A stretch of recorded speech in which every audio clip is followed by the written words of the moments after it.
Baik, bismillahirrahmanirrahim. Assalamualaikum warahmatullahi wabarakatuh.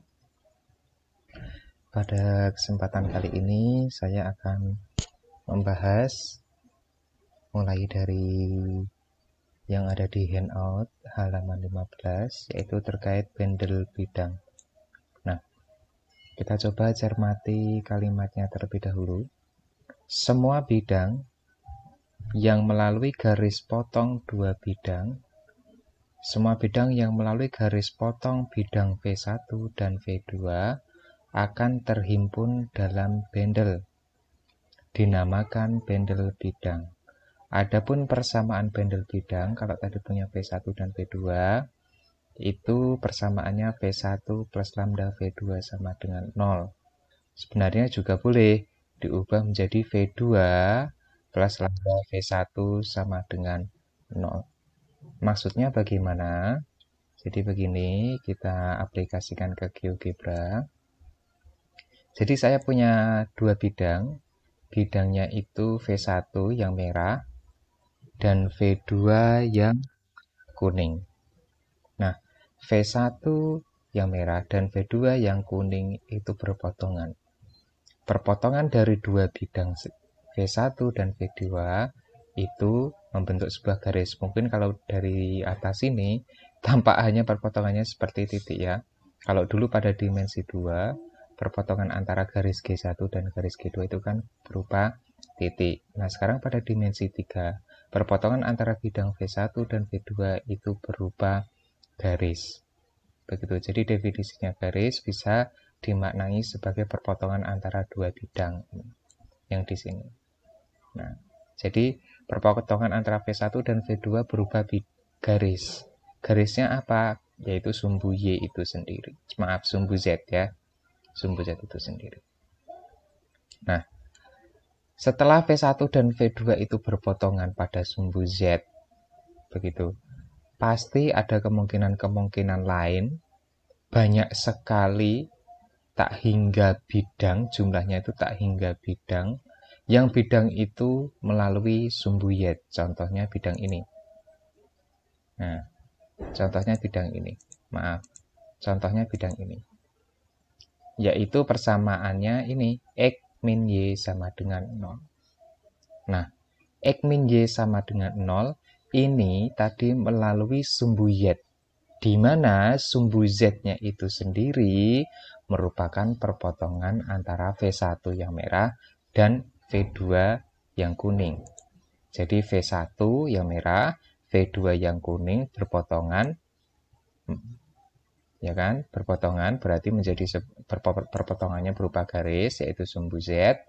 Dan ada bidang V3 katakanlah tadi, yang melalui sumbu Z itu, di mana sumbu Z itu sendiri sebagai perpotongan antara V1 dan V2.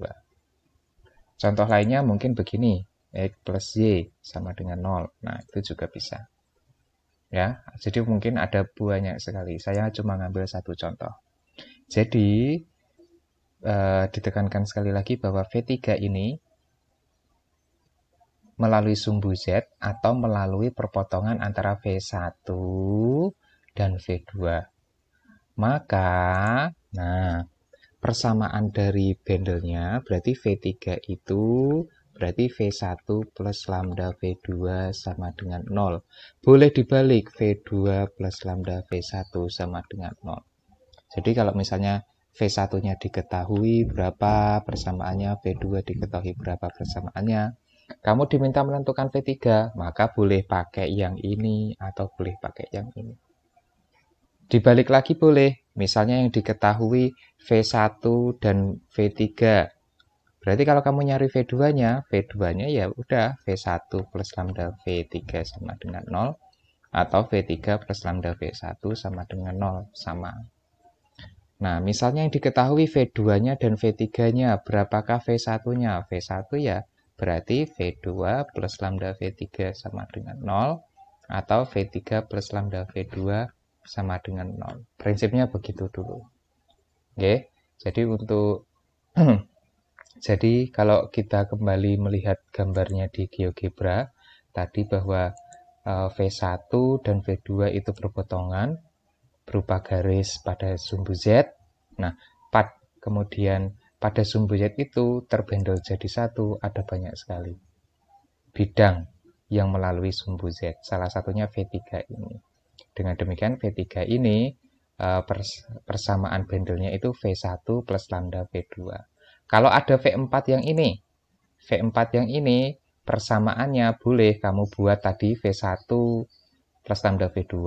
Kan ini sudah ada V3-nya, boleh juga sih V1 plus lambda V3. V1 plus lambda V2 plus lambda V3 atau V2 plus lambda V3 sama aja. Itu kalau hanya diketahui 3 bidang saja seperti ini. Dengan demikian, kalau kita mengaplikasikan pertanyaan ini, sebentar. Ini ada di handout halaman 17. Nah, ini dia. Saya copy dulu ke whiteboard. Nah, di sini. Kecil banget ya. Kecil banget ya. Nggak apa-apa. Diminta menentukan bidangnya itu melalui garis potong dua bidang lain, katakanlah ini namanya V1 dan V2, boleh kita misalkan sendiri.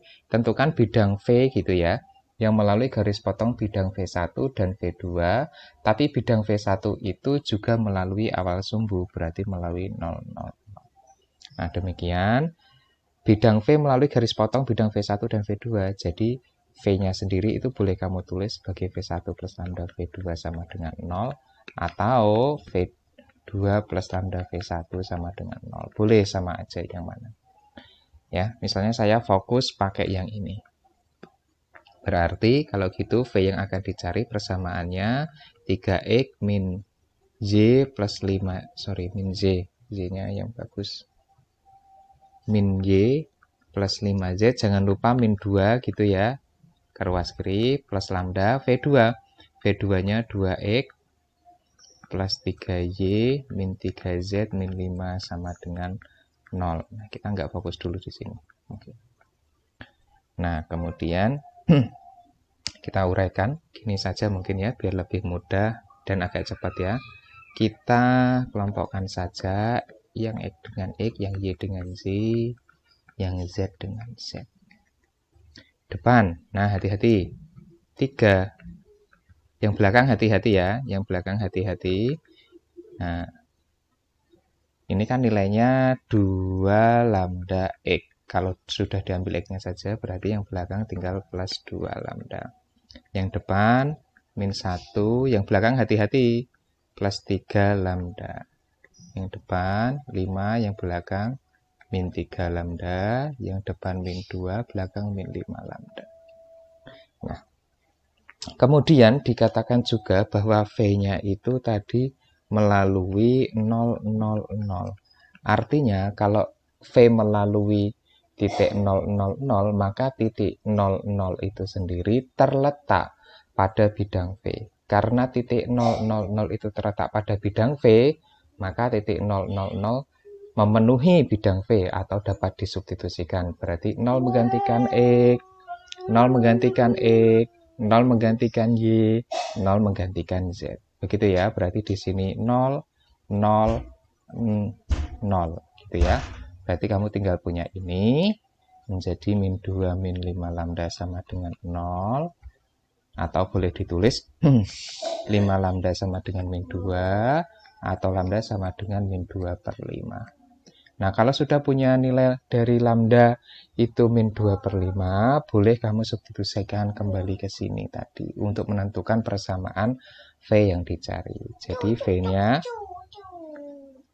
V-nya yaitu 3 min 2 per 5, sini ya, berarti min 4 per 5 dikalikan X, min 1, min 6 per 5 dikalikan Y, 5 plus 6 per 5 dikalikan Z, min 2 plus 10 per 5. 10 nggih. Nanti coba sambil dikoreksi lagi. Boleh, berarti di sini ini sama ini 15, berarti 11 per 5X. Ini sama ini min 5, berarti min 11 per 5Y. Oh, sampai ongkon. Ini sama ini berapa itu? 25 sama 6. Betul ya? 5. Sebentar, saya agak ragu yang Z ini tadi. Bener ya? 5Z. Oh ya, 5Z. Berarti 5 sama 5, 25 sama 6, 31. Sambil dicek lagi nanti. 31 per 5Z. Terus kemudian 0. Sebentar, saya agak ragu. Ini di bagian Z-nya kita cek lagi saja. 3X min Z plus 5Z min 2. 2X plus 3Z min 3Z 5. Betul. Min 5 betul. Min 5 lambda betul. 5 min 3. Ya sudah, nanti sambil dicek saja ya. Berarti kalau gitu persamaan bidangnya yang dicari, kita kalikan 5 kedua ruas 11x min 11y plus 31z sama dengan 0. Nah, gitu. Jadi V-nya ini. Nanti sambil dicek lagi ya. Ini. Nah, gitu dulu deh sementara. Nanti sambil dicek lagi ya sambil jalan.